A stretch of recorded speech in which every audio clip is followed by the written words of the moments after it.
The most powerful tornadoes ever recorded. Here it is, massive. Witnessing a tornado of this size and power. It's hard to fathom anything more incredible. This is what an EF5 tornado looks and feels like. If you see one, head to a basement or shelter. There it is, a colossal tornado. EF5s obliterate well-built homes, leaving only clean concrete foundations behind. Cars are mangled and tossed hundreds, if not thousands, of meters away. But what exactly does it take for a tornado to earn the most powerful EF5 rating?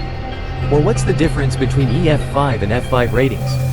After over 20 years of chasing tornadoes, I've documented at least 8 EF4s, but only one EF5. A dangerous tornado outbreak is in progress. As of this video, the last EF5 tornado occurred in Moore, Oklahoma, on May 20th, 2013, over 9 years ago. In this video, we will explore the top 3 most powerful tornadoes ever recorded and the craziness required for a tornado to earn the highest wind intensity rating. When a powerful tornado strikes an instrument measuring wind speeds, the anemometer will likely be destroyed before it can record the strongest winds. But if we find the mangled anemometer a mile away, scientists and engineers can estimate the wind speeds that caused such destruction. In 1971, Dr. Ted Fujita developed a method to rate tornado intensity based on ground damage surveys. The Fujita scale has 6 categories, from the lightest damage, F0, to the devastating F5, with wind estimates ranging from 261 to 318 miles per hour. Powerful enough to toss cars and completely sweep away brick homes. However, the Fujita scale had its limitations, offering only general descriptions without accounting for construction quality. Meteorologists later deemed the wind speed estimates too high. For instance, winds of 261 miles per hour aren't necessary to completely destroy a well-constructed house. Significant damage can occur at much lower speeds. An enhancement to the Fujita scale was necessary. In 2007, the enhanced Fujita scale became operational in the United States, providing more accurate wind speed estimates and including 28 damage indicators with respective degrees of damage. While the old scale classified an EF5 tornado with winds of 261 to 318 miles per hour, the new scale lists an EF5 with winds above 200 miles per hour, sufficient to cause the previously ascribed damage. The NOAA Damage Assessment Toolkit offers a wealth of horrifying information, complete with detailed photos and assessments explaining the tornado ratings. It's fascinating to explore and available to the public. Now, let's start in Oklahoma. Here's the infamous 2013 U-shaped slug trail. This is the world record 2.6-mile wide tornado from El Reno. At one point, it was rated EF5 based on preliminary radar measurements exceeding 296 miles per hour but was later downgraded to EF3 since the survey team didn't find damage supporting a higher rating. Likely because the strongest winds tracked over mostly open farmland. Ultimately, the tornado's winds of at least 302 miles per hour would be the second highest recorded wind speeds on Earth. This was my first EF5 on May 24, 2011, also near El Reno. I documented it right here until I encountered the aftermath. This was the first time I saw homes leveled, there was nothing left. Is anybody here? I remember climbing through the debris, searching for survivors, and thinking I heard a faint cry from beneath. I shouted down into the rubble, "You're okay, everything's gonna be okay. We'll get you out." It turned out to be just a cat walking by. Look at how these tornadoes almost wiped El Reno off the map. Those red tracks are EF4s. I almost intercepted an EF4 hook, but an officer wouldn't let me pass. Leaves were raining from the clouds, it was eerie. Who knows, that officer may have saved my life. This is the 2015 Bridge Creek mile-wide monster. Rated EF3, it obliterated everything in its path. And this is the May 20th, 2013 Moore, Oklahoma tornado, the last EF5 to date. I was filming a tornado near Duncan that day when a friendly dog wanted to play with me the entire time. Backing up now, look out. Dogs, that looks amazing. But Moore was the event of the day and the decade. Look at all the red EF4 triangles here. Clicking on them reveals more information. All this red signifies EF4 strength. Often, just 1 or 2 locations with EF4 ratings are enough for a tornado to earn that rating. Trees snapped, ground scoured. This area was rated EF4. Here are the purple triangles, EF5 indicators, showing the destruction of well-constructed homes. Slabs swept clean.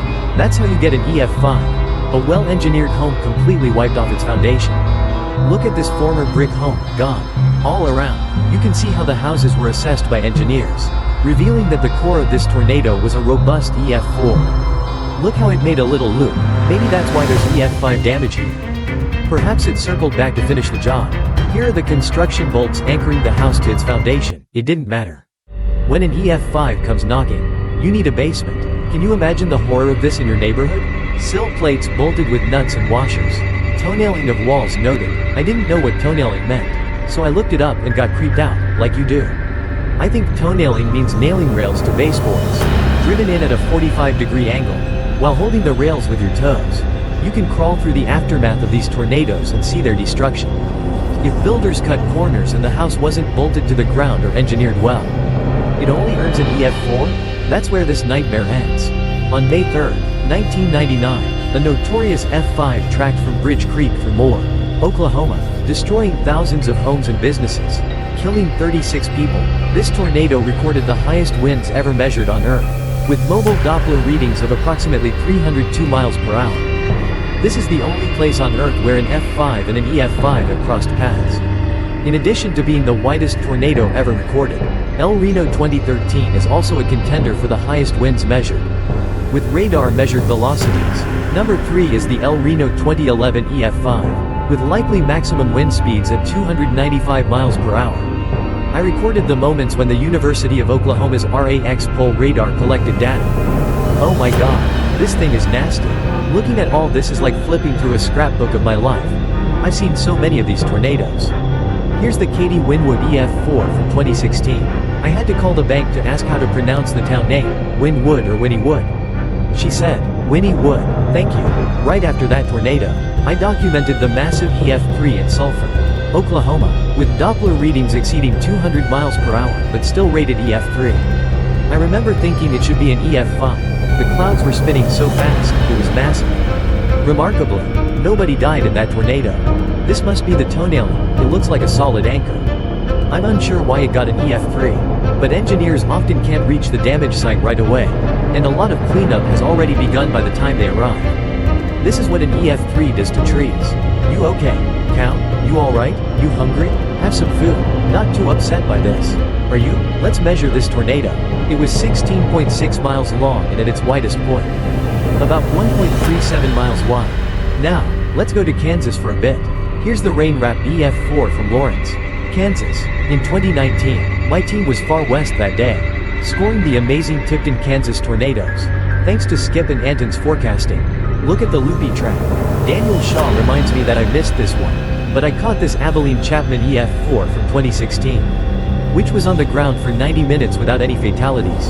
Incredible.